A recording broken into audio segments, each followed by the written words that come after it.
where the mind is without fear and the head is held high, where knowledge is free, where the world has not been broken up into fragments by narrow domestic walls.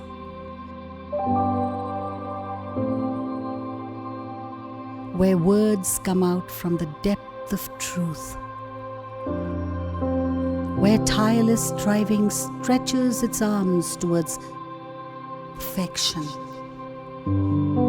where the clear stream of reason has not lost its way into the dreary desert sand of dead habit, where the mind is held forward by thee into ever-widening thought and action,